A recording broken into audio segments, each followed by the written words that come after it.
Pokemon Unite is very fun.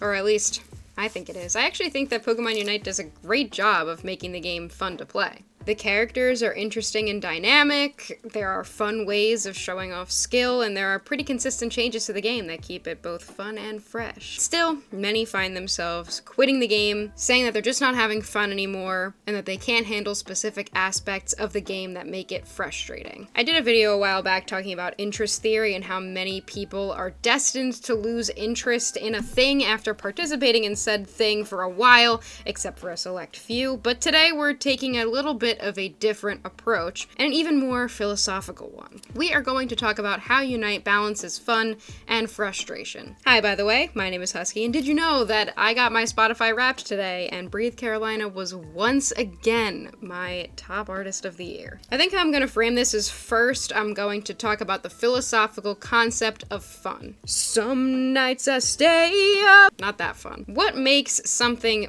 fun? What causes someone to describe themselves as having fun? Why is the concept of fun different for different people? Why does the word fun no longer sound like a word anymore after I've said it so many times? Surprisingly, this was much more difficult for me to research than what I usually research, because the philosophical concept of fun is not something that's heavily researched, believe it or not. According to a 2010 paper, fun is often left out of psychology discussions, but fun may be associated with generally positive psychology, or happiness. Happiness and fun have similar synonyms, including intrinsic motivation, arousal, maybe joy, but generally fun in itself is complex because it can be so many things, including an activity, a state of mind, or personality trait. According to one paper from 1988 by Carroll and Thomas that analyzes fun in the context of software, the concepts of something being easy and something being fun are often confused. They go as far as to say that for something to be fun, it has to at least be a little complex,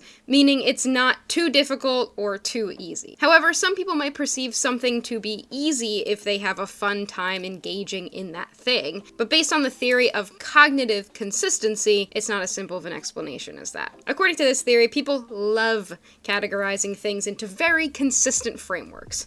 Basically, this means that people will often purposely limit the complexity of their understanding to very black and white interpretations. So, people will forego concepts like fun and ease and instead apply them to their conceptualizations of what is good and what is bad. For example, Unite is a good game. The reason it's a good game is because it's fun and easy. If it were a bad game, it would be unfun and way too hard. Even though we've already talked about how moderate complexity actually tends to make things more fun, we want to put ourselves in these boxes so bad that we arbitrarily decide that by making it either good or bad. Allow me to pivot quickly to something that has actually come up in my dissertation research, the zone of curiosity. Funny enough, this was also brought up in Blue Lock, where Ego talked about the zone of the flow state. The zone of curiosity was a theory from 1982, basically saying that when something is too easy and also relatively inefficient, it is relaxing, which is also associated with disinterest. When something is too difficult, though, it ends up with the same inefficiency and creates anxiety, which also leads to disinterest. In the middle, there is this zone of curiosity. When something is of moderate complexity, which we talked about earlier, it leads to feelings of interest and excitement. Basically, we're completely wrong when we say things are good or bad based on concepts like fun and ease. But wait. How are curiosity and fun connected? Just because a thing has reached this ideal zone of curiosity, does it mean that someone will categorize that thing as fun? Well, Carroll and Thomas's paper talks about this. In their paper, they actually make the jump to fun from curiosity. Basically, if you're presenting content in such a way that makes someone curious enough about it to want to learn more, it can lead to more intrinsic motivation, which is associated with interest, and you guessed it, fun. Alright, so let's go to this one specific paper from 2010 that I mentioned a bit earlier, because it's super interesting. Turns out people's idea of fun is heavily correlated to their personality type in the Big 5 personalities. That's right, we're back to that. If you haven't seen my role in personality video, I talk about it a bit there, but it's a personality theory that has a lot of scientific merit to it, saying that there are 5 main personality types that humans fall into: openness, conscientiousness, extroversion, agreeableness, and neuroticism. so keep that in mind. The researchers found that there were also 5 types of fun based on the people's conceptualizations: sociability, contentment, achievement, sensual, and ecstatic. People who were more extroverted in the big 5 personalities were more likely to associate fun with sociability and ecstatic fun. And people who were agreeable were also more likely to associate fun with sociability. However, people who have more openness were more likely to associate fun with achievement. So let's bring this back to Unite, because believe it or not, this is a video about Pokemon Unite. I know that it hasn't been so far, but let's touch on our major points and bring it back to Unite. For something to be fun, it must have a moderate amount of complexity. Pokemon Unite is a game that's been accused of being much too easy, since low-skill players can climb, so a lot of high-skill players eventually lose interest. On the opposite end, something that's too difficult will cause anxiety. For low-skill players, it's possible that Unite is too difficult to win games, so it makes them too anxious, thus not being fun. Sociability tends to be associated with fun for extroverted and agreeable people.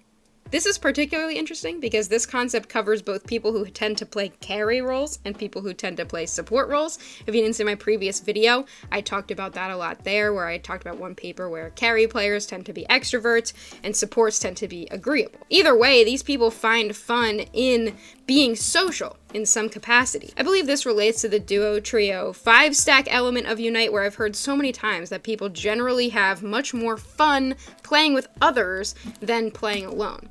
In fact, I was just talking in my Discord server about this yesterday, where myself and some of my friends in there agreed that they prefer to lose with other people than to win alone. So when people talk about how frustrating trios are or whatever because they control the outcome of the game a little more, based on this development, we should actually be supporting that social aspect, because clearly that's a huge reason why people of all types find the game fun and thus engage with it. Next, people with more open personalities tend to associate fun with achievement, and Unite has a lot of capability to make this happen for those people.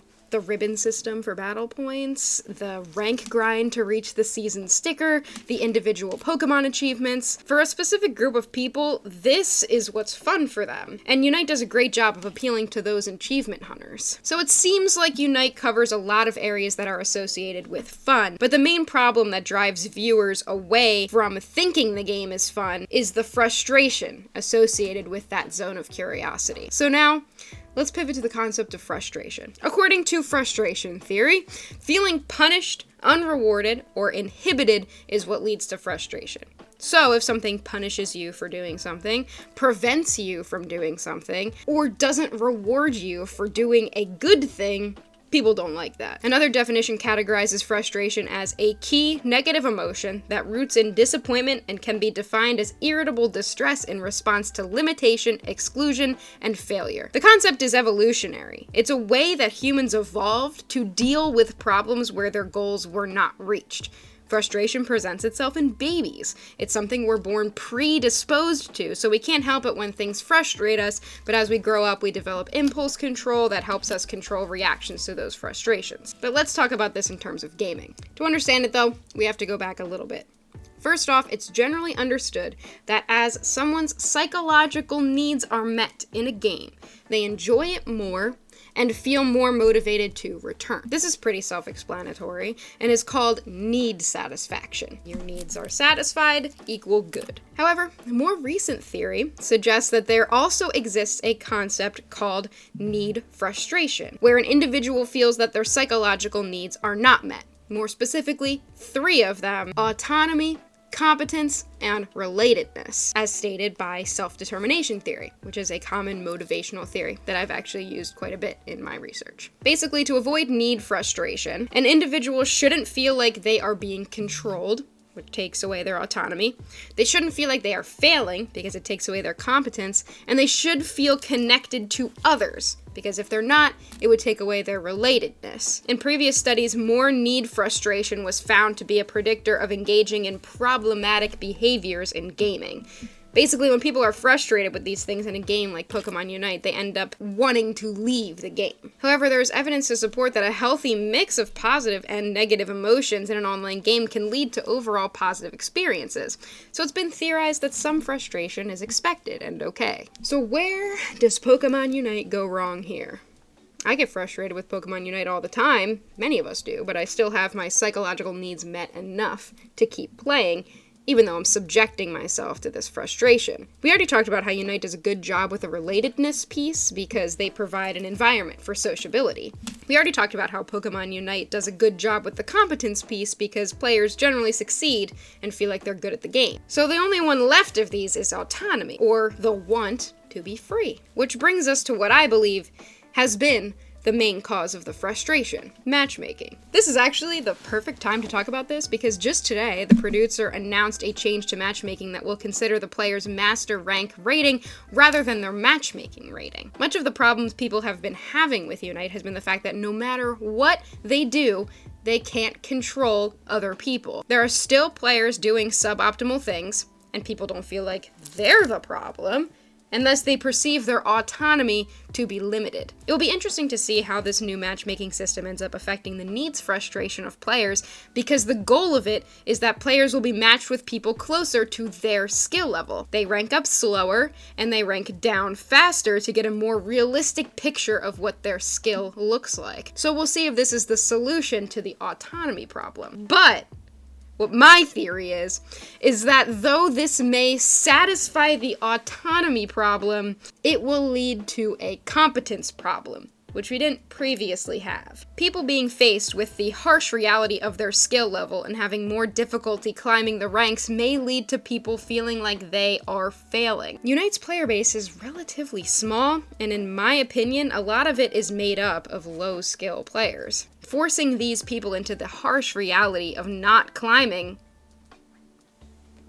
Hey, welcome back— is something I fully believe will lead to frustration with competence. Maybe the autonomy problem will be fixed for some of the player base, but it will introduce a frustration with competence for a different area of the player base. The question is this worth it? Will it ultimately make Unite better as a whole, or just for a specific group of people? Will it hurt the overall player base that is very clearly already struggling? Let's get to wrapping it up with another major question. Does the frustration with Pokemon Unite supersede the perception of the fun it provides? I'll give you a second to reflect.